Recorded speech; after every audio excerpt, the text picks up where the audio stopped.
महोदय जी, मुझे आपने विकसित भारत जी राम जी बिल 2025 पर अपनी बात रखने का अवसर दिया, उसके लिए आपका धन्यवाद।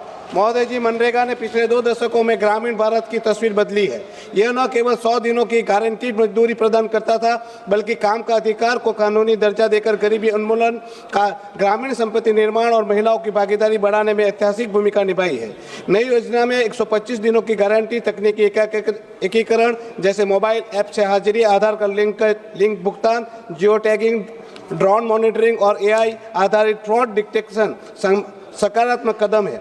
ये पारदर्शिता बढ़ाएंगे, भ्रष्टाचार कम करेंगे और कार्यों को 4 प्राथमिक क्षेत्र जल सुरक्षा, ग्रामीण अवसंरचना, आजीविका संबंधी संपत्ति तथा जलवायु अनुकूलन पर केंद्रित करके टिकाऊ विकास सुनिश्चित करेंगे। साथ ही कृषि मौसम में 60 दिनों का कार्य विराम किसानों को श्रम उपलब्धता प्रदान करेगा। लेकिन मैं आग्रह करना चाहूँगा कि 60 दिनों का भी किसान श्रम रोजगार गारंटी में जोड़ दिया जाए। महोदय, ये बिल ग्रामीण रोजगार को मजबूत करने का दावा करता है, लेकिन जमीनी हकीकत अलग है। मनरेगा के तहत वर्ष 2024 में औसतन एक व्यक्ति को योजना में अनिवार्य 100 दिनों के बजाय केवल 43 दिनों का रोजगार मिला।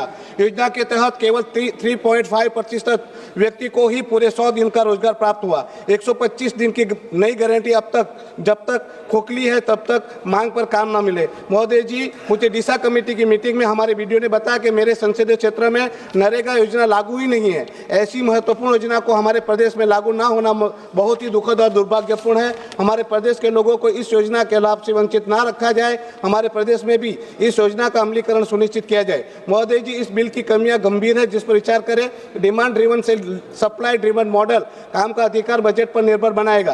पहले मनरेगा योजना के तहत 90% व्यय केंद्र सरकार द्वारा वहन किया जाता था, जबकि राज्यों द्वारा शेष 10% वहन किया जाता था। नए विधेयक के अनुसार यह अनुपात बदलकर 40-60 हो जाएगा, जिसे राज्य 40% व्यय करेंगे। फंडिंग उत्पादन 60-40 राज्यों पर बोझ डालेगा, गरीब राज्यों को तोड़ देगा। महात्मा गांधी का नाम हटाना योजना की आत्मा को कमजोर करना है। निजी ठेकेदारों पर प्रतिबंध का स्पष्ट प्रावधान न होना शोषण को न्योता देगा। सरकार इसका समाधान कैसे करेगी? महोदय जी, मेरे कुछ सुझाव है। फंडिंग अनुपात को पुराने स्तर पर बनाए रखे या कम से कम मजदूरी भाग पर केंद्र का पूरा योगदान सुनिश्चित करें। डिमांड ड्रिवन मॉडल को और काम का अधिकार को मजबूत करें। महात्मा गांधी का नाम बनाए रखें ताकि योजना की प्रेरणा और विरासत जीवित रहे, तथा ग्राम सभाओं को कार्य योजना में अधिक अधिकार दे।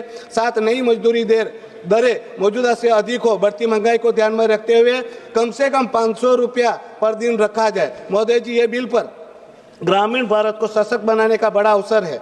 महोदय जी, ये बिल ग्रामीण भारत को सशक्त बनाने का बड़ा अवसर है, लेकिन यदि यह श्रमिकों की मांग को नजरअंदाज कर केंद्र की मनमानी बढ़ाएगा तो विकसित भारत का सपना विभाजित भारत में बदल सकता है। अंत में मैं सदैव सदन से ये अपील करता हूं कि हम राजनीति से ऊपर उठकर ग्रामीण जनता के हित में सभी पक्षों की राय लेकर फैसला लें। धन्यवाद सर, आपने मुझे बोलने का अवसर दिया।